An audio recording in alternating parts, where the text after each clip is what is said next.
ഈ എന്തും വിളിച്ചു പറയാൻ ശേഷിയുണ്ടെന്ന് വെച്ച് എന്തും പറയാൻ തയ്യാറാകരുത്.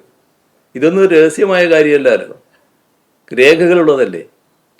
അതിന് കോഴിക്കോട് സ്ഥലമെടുത്തത് എല്ലാവർക്കും അറിയാവുന്ന കാര്യമാണല്ലോ.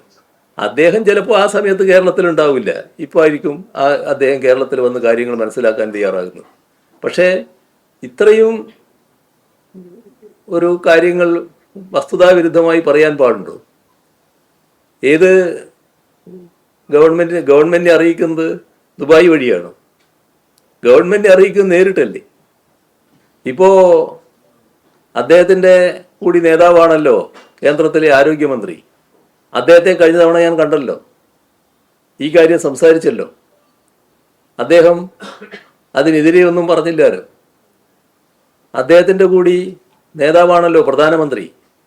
പ്രധാനമന്ത്രിയുടെ അടുത്ത് പല ഘട്ടങ്ങളിലായി ഈ കോഴിക്കോട് സ്ഥലമെടുത്ത കാര്യമടക്കം പറഞ്ഞല്ലോ. ഈ കാര്യം എന്തുകൊണ്ട് ഞങ്ങൾക്ക് നൽകുന്നില്ല എന്ന കാര്യം ചോദിച്ചല്ലോ. അതിന് അങ്ങനെ തരില്ല എന്നൊരു സമീപനം അദ്ദേഹം ഞങ്ങളോട് പറഞ്ഞില്ലല്ലോ. സംസാരത്തിന് ഞാൻ മുൻപ് ചില ഘട്ടങ്ങളിൽ പറഞ്ഞിട്ടുണ്ട്, സംസാരം കഴിഞ്ഞപ്പോൾ തോന്നുക അടുത്ത ഘട്ടത്തിൽ ഇത് കിട്ടിയെന്നാണ്, ഇപ്പം തന്നെ കിട്ടുമെന്നാണ്. പക്ഷേ പിന്നെയും കിട്ടുന്നില്ല. ഇതല്ലേ അനുഭവം. ഈ രാജീവ് ചന്ദ്രശേഖരനെ പോലുള്ള ഇവിടുത്തെ BJP-യുടെ എന്ന് പറയുന്ന നേതാക്കൾ, അവർ സംസ്ഥാനത്തിൻ്റെ താല്പര്യത്തിനെതിരായിട്ടാണ് നിലകൊള്ളുന്നത്.